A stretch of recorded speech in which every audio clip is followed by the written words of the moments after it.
नमस्कार साधकों, स्वागत है आपका हार्ट योग में। आज का विषय है सूक्ष्म शरीरधारी महात्माओं से साक्षात्कार। यह है एक पुस्तक से लिया गया है जिसमें कवि ने यहाँ पर बतलाया है। तो चलिए शुरू करते हैं। दूसरे दिन अमावस्या थी। किशोरी माँ ने बतलाया कि अमावस्या की रात्रि में बहुत दूर दूर से गुप्त साधकों का आगमन होता है। यहाँ सच पूछो तो उन्हीं के दर्शन लाभ के निमित्त कवि यहाँ पर आना हुआ है, यानी कि कवि जो है उनका आना हुआ है। क्या उनसे, कवि यहाँ पर पूछ रहे हैं, क्या उनसे मेरी भी साक्षात्कार होगी? कवि ने पूछा। मैंने पूछा, हाँ क्यों नहीं, लेकिन तुम बोलना नहीं, अपने स्थान पर मौन साधे बैठे रहना, ऐसा किशोरी माँ ने बतलाया कवि को। दूसरे दिन सायंकाल के समय कक्ष की विशेष रूप से सफाई की गई। कालीन बदला गया, चारों ओर मखमल के आसन बिछाए गए। लाल पीले पत्तों के कक्ष सया विशेष रूप से वातावरण आध्यात्मिक हो उठा। रात्रि का समय प्रथम प्रहर व्यतीत हुआ। संपूर्ण हिम प्रांत डूब गया। अमावस्या की गहन कालिमा में चारों ओर से निस्तब्धता छा गई। सहसा उस अराजकता को भरी रात में हिमवर्षा होने लगी और तूफानी विलाप से गूंज उठा गहन कालिमा मय स्तब्ध वातावरण। अपने भव्य आसन पर बैठे थे विशेष मुद्रा में उस समाधि सुमति प्रज्ञ, और उनके आसन के समीप ही भूमि पर बिछे हुए मखमल के आसन पर किशोरी माँ के साथ कवि भी बैठे हुए थे, चुपचाप मौन साधे। सहसा उन कवि की दृष्टि चारों ओर कालीन पर बिछे मखमलों आसनों की ओर घूम गई। आश्चर्यचकित रह गया। वहाँ एक बारगी सभी आसनों पर मनुष्य से मिलती जुलती एक एक धूम्रकृतियाँ बैठी हुई थी। सभी आकृतियाँ पारदर्शक और प्रकाशमय थी। आश्चर्य और कौतूहल के भाव से उन आकृतियों को उस कवि ने अपलक देख रहा था कि तभी कौतूहल के भाव से उन आकृतियों को वहाँ अपलक देख रहा था, तभी कानों में किशोरी माँ का स्वर सुनाई पड़ा उस कवि के कानों में कि आसनों पर विराजमान जिन पारदर्शक और प्रकाशमयी आकृतियों को देख रहे हो, वे सूक्ष्म शरीरधारी महात्मागण है जो सूक्ष्म लोकों से यहाँ पधारे हैं। तो वे सब सूक्ष्मधारी थे जो कवि को दिखाई दे रहे थे, दिव्य शरीरधारी थे। कुछ समय पश्चात वे सभी अणुओं को संगठित कर भौतिक पंच तत्वों के आधार पर स्थूल काया में अपने आप को परिवर्तित कर लेंगे। देखिए, सूक्ष्म शरीर से स्थूल शरीर में कैसे प्रवेश कर सकते हैं महासिद्धि योगी यहाँ पर बतलाया गया है। आगे बतलाया जा रहा है, यानी कि किशोरी माँ बतला रही है उस कवि को।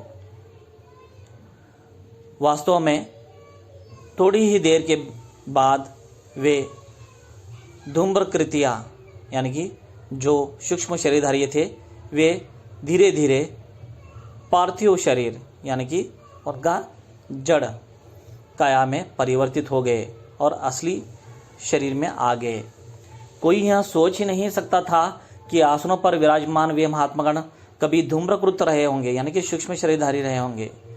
महात्माओं का मुख्य मंडल साधना के प्रखर तेज से दप दप कर रहा था, यानी कि तेजमान था। सभी मंद मंद मुस्कुरा रहे थे। सुमति प्रज्ञ ने सभी को प्रणाम किया और फिर शून्य में किसी को कुछ संकेत किया। कवि ने देखा, संकेत मात्र करने से ही सभी महात्माओं के सामने विभिन्न प्रकार की भोजन सामग्री की थाली उपस्थित हो गई। सभी लोग एक साथ भोजन करने लगे। यह सब योग सृष्टि है। किशोरी माँ पहले ही की तरह मेरे कानों में, यानी कि कवि के कानों में बोली, अभी कुछ और देखोगे तुम? ऐसा किशोरी माँ ने कवि से पूछा। बस शांत बैठे रहना, और बोला कि बस शांत बैठे रहना। भोजन के पश्चात सभी थालियाँ स्वयं अपने आप अपने अपने स्थान से गायब हो गई और कुछ क्षणों के पश्चात कच्छ का सारा वातावरण चंदन के सुगंध से भर उठा और उसी के साथ जाने किधर से देवकन्या सदृश कई नवयुवतियाँ कक्ष में आकर खड़ी हो गई नृत्य की मुद्रा में। सभी नवयुवतियाँ अति सुंदर थी।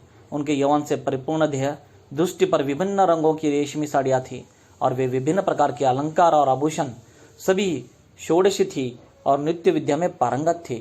कहने की आवश्यकता नहीं, सुमति प्रज्ञा का संकेत प्राप्त करते ही वे सुंदरियाँ नृत्य करने लगी। उन महात्माओं के सम्मुख उनके सामूहिक नृत्य की सुमधुर झंकार से गूंज उठा सारे कक्ष का सुगंधित वातावरण। मुंह बाएं आश्चर्य में आकंठ डूबा हुआ देखता रहा वहाँ कवि देव बालाओं का स्वर्गीय नृत्य न जाने कब तक। बाहर तूफान थम गया था, हिमवर्षा बंद हो गई थी, पूरब का आकाश धीरे धीरे सफ़ेद होने लगा था। तब कवि ने देखा महात्मा लोग अब अपने अपने स्थान पर धूम्रकृतियों में परिवर्तित होने लगे थे, यानी कि फिर से सूक्ष्म शरीर धारण कर रहे थे। वे सभी लोग जो स्थूल शरीर में आए थे और उन्हीं के साथ ही नृत्यंगाएं जो आ गई थी वह भी अस्तित्वहीन होने लगी थी, यानी कि अदृश्य हो जा रही थी। कुछ ही देर बाद सुमति प्रज्ञ का विशाल कक्ष सूना हो गया, एक बारगी यानी कि सुमसाम हो गया, सब गायब हो गए। बाद में पता चला किशोरी माँ ने ही सब कुछ बतलाया उस कवि को, वहाँ कवि को। वे सभी महात्मा सूक्ष्म शरीरधारी दिव्यात्माएं थी। यह सब सुनकर घोर आश्चर्य और कौतूहल से भर उठा उस कवि का मन और प्राण।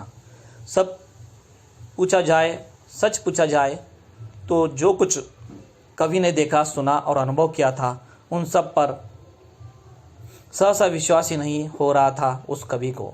दूसरे दिन सुमति प्रज्ञा से आज्ञा लेकर किशोरी माँ के साथ वापस लौट गए वहाँ कवि चक्रेश्वरी मठ को। उसके बाद किशोरी माँ भी वहाँ अधिक नहीं रुकी, नेपाल चली गई। वहाँ कहने की आवश्यकता नहीं, इतने कम समय में उन कवि और किशोरी माँ दोनों को एक दूसरे के प्रति कुछ लगाव सा हो गया, यानी कि साधक का लगाव। ना जाने क्यों इतना मोह हो गया था कि उनके जाते समय आंखें सजल हो उठी थी उस कवि की। कुछ ना बोला जा रहा था और ना तो कहा ही जा रहा था कुछ उस कवि से। शायद कवि के मन के भाव को समझ गई थी किशोरी माँ। तो कवि की पीठ और कवि के सिर पर अपना कोमल हाथ फेरती हुई धीरे से बोली, वहाँ नेपाल में आप भेंट होगी, तुम्हारी वहाँ प्रतीक्षा करेगी, यानी कि कवि की प्रतीक्षा करेगी। और इतना कहकर बगल में अपनी झोली दबाए मठ की सीढ़ियाँ धीरे धीरे उतर गई किशोरी माँ और अवरुद्ध कंठ से और सजल नेत्रों से उस कवि, उस परम सदिका को जाते हुए देखता रहा, मुख और पाषाणवत। देखिए यहाँ पर कितना सही से यहाँ पर विस्तार से बताया गया है उस साधना का, जो कवि और किशोरी माँ जो उच्च साधिका योग की थी उनके साथ का अनुभव यहाँ पर शेयर किया गया, बताया गया है। इसमें और आपको जानने की इच्छा है आगे की कहानी तो मैं आपको दूसरा भाग लेकर आऊँगा, वरना आप बताइए कमेंट में, वही आपको पधारूँगा। बस स्वस्थ रहिए, योग कीजिए। धन्यवाद।